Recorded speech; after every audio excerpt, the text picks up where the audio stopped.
Good morning, everybody. So it is a downright freezing morning here in Alaska. It's on the car temperature -14, and I'm in Anchorage, which is warmer than my other home, which is up in Willow, where I saw some neighbors reporting -40. It's rough. Even my truck here, it's a hybrid Ford F-150, and it's got like this fuel cell in there, and I just got a notification I've never seen before that the 12-volt battery is low. You know, batteries can fail at real cold temperatures, so we're in that zone right now. Car's running fine, but it was just an indication. I'm sure when it warms up, it'll go away. Anyway, cold morning, was kind of lagging around before I headed out to go do an errand here.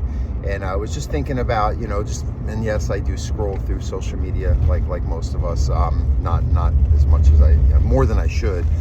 And a lot of what I get because of the realm that I have existed in, I don't talk a lot about it anymore, is the autism realm, spectrum disorders, ADHD, kind of in that kind of area. Why? Because my daughter has autism. My daughter was really low functioning when she was younger, being a dog trainer and her mother being a teacher. We did have a similar kind of, not permissive to things.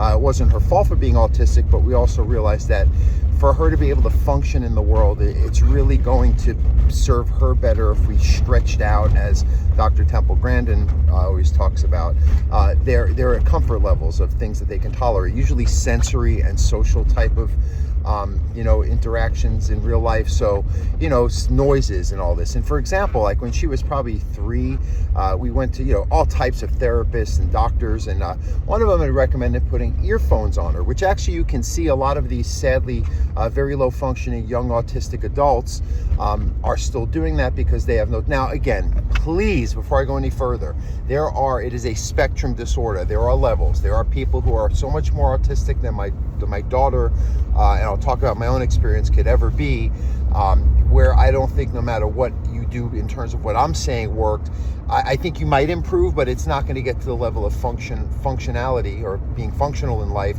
as I think for my daughter and even some experiences I've been through have been able to achieve by doing that stretching and pushing. So you have to do it skillfully, but I think sometimes there's no growth and ability to improve upon what we would call, issues or symptoms of the autism. A lot of them sensory because the parents feel bad, the parents didn't understand, very late diagnosis. Where just like when you're training a younger dog, it's a little easier to stretch them out of bad behavior habits. Doesn't say it can't be done with an adult dog, I do it every day, but a lot of times younger, it's more of an impression, and that's kind of all they know. So with my daughter, I did that. I would, first of all, no earphones. We would just slowly desensitize her to more stimuli, whether it be sounds, more children. I remember one time we were at one of those little baby gymboree kind of things where you go with a kid and you do like little exercises with other parents and their toddlers. And I know when other toddlers would come over to socialize with her, she would try to shy away. So again, I didn't want to cause more stress than she could handle, but accommodating the full reaction she was giving to, well, I learned this as a dog trainer. You have to guide them through. So I would talk to her as much as she could understand at that age, and I would actually have her engage a little closer, not directly, but more side by side, and closer till eventually she engaged. And without telling you every story at this point for this video, she's a very highly functional 18-year-old gal who runs the drive-thru at a McDonald's and is in honors, college courses. So I'm pretty glad that this ability for her to interact with the world, I didn't make excuses for it or feel bad, as people do. Again, I always draw a connection to the dog training that people do with their dogs and puppies because they were a rescue, or they think it's mean to make their dog go through some stress for their own growth for the rest of their life. So that's like an example. And then, there's a lot of things that just people, you read, you see here, even then there were therapists. I had one therapist kick me out of the office because I was talking about the reality of everything was about what she's feeling and the poor. I'm like, she's a young child that has sensory issues. She needs to desensitize. And it was so direct that it was like out in Boulder, Colorado area where they're just woke and, kind of nuts. And yeah, she started getting crying, and like, you're a therapist, you're supposed to be there present for people no matter what they do. Well, I feel threatened by your words, like one of those people. So anyway, I did this a lot on my own, as did her mother, who is a teacher, and she is a tough customer. I don't always agree with her, but she does parent in a reasonably consistent way. And my daughter now, again, she's a solid child. No grown adult is going to be perfect, but she's not also just psychologically an asshole. She doesn't make it about herself. She's actually very kind. She's very, very self-aware, hyper self-aware. She thinks of others before herself. She works very hard in school and at her job. She gets Employee of the Month at McDonald's all the time, while her peers of her age are like not showing up to work half the time. So, again, that could be also because as someone with autism, you're very diligent, you're very dedicated, you feel loyal to what you are committed to, or those who take care of you, right? So I don't want to know how long, these videos on social media, I might as well make a podcast. But for me, I was talking about ADHD, blah, blah, blah, but I actually was diagnosed with having Asperger's syndrome, being, on the high functioning end of the autism spectrum. As a child, it was not understood. I was just gifted and had tantrums and was put in a special class once a week for kids that were a little smarter than average, but also had some needs that weren't understood by the average teachers. Mrs. Waldman was amazing. She detected that in me. She was actually the librarian, and she, back in the mid 80s, early 80s, just had insight that some of these kids were not, they're actually more able to cope with life if they were communicated to and directed. So we would go on like museum trips, learn robotics. I mean, back then, all these cool things, it really enriched me. I think back on some of these few teachers that had insight to see kind of what I was, to give me encouragement. So yeah, and that's again why I became the dog savant. I fixated on animals and dogs mostly. I always would try to, my grandfather was kind of mischievous, so when my mom was working, he'd pick me up after school, he'd take me to the local shelter, we'd come home with dogs. Sometimes my mom would bring them back, sometimes we'd keep them.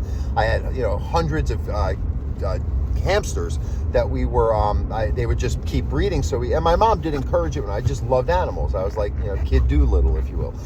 What I didn't understand is that I wasn't really socializing great with the other kids or the adults, but the animals I was drawn to, I felt connected to them. It made sense. So that was my thing. And all I was going to, just talk about today was like, I see now that a lot of on social media, I guess that's how this started.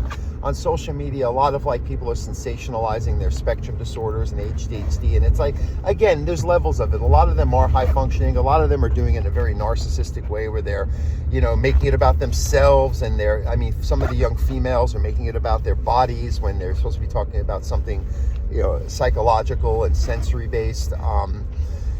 A lot of the young men are like working out, the autism gym dude, well, it's cool, get it. Get more awareness. But I think some of them are over sensationalizing it. Some of them are making it about autism isn't your identity. It's just something that you have as an operating system in you that you have to learn to harness in the way that it can have powers, or it's going to harness itself into your interactions with life and make your life very difficult. And I've had those challenges. Maybe I should talk about them more. So, again, and just even hey, Johnny Come Lately here, I had a podcast called, because I used to do it too, and I was a young and dumb idiot, the Dogmatism podcast, dogmatism, get it? And it was about dog training, autism. It was circa 2006, 2008-ish, kind of that window. And I was doing it. On Apple, iTunes, back when there wasn't, I think it was some YouTube content of it too. Back when no one was really doing a lot of podcasts. I used to listen to Joe Rogan way back in the day, and Adam Carolla, and I was like, oh, this is kind of cool. I can express myself. I had done radio prior. So yeah, I was expressing that. I didn't think it was really, I did, I don't know, maybe 70 episodes. It was a good amount. I think you might be able to find some of them if you dig deep enough. But nonetheless, it was, just, hey, I was doing that before a lot of these people who were sensationalizing it were born. But, again, now it's more about the dogs. I figured I'd make a video like this or show a connection. Maybe if you're a parent or someone on the spectrum, to see that, yes, you can thrive and find your vocation. And me as a parent on the spectrum, understanding what that end of it is as well. And then just even, again, just knowing kind of why I have my take on dogs, the sensory-based stuff and all that. Maybe that can give you some insight too. Anyway, I'm pulling up to my destination. This was a long one. I'm surprised my phone even was able to record this much. I'm so filled with data. Anyway, if you have any questions about it or insight or your experience related to just something that kind of wiring with you, somebody can give them some ability or difficulties in life that we can kind of work through, love to share, talk about it. Have a great day.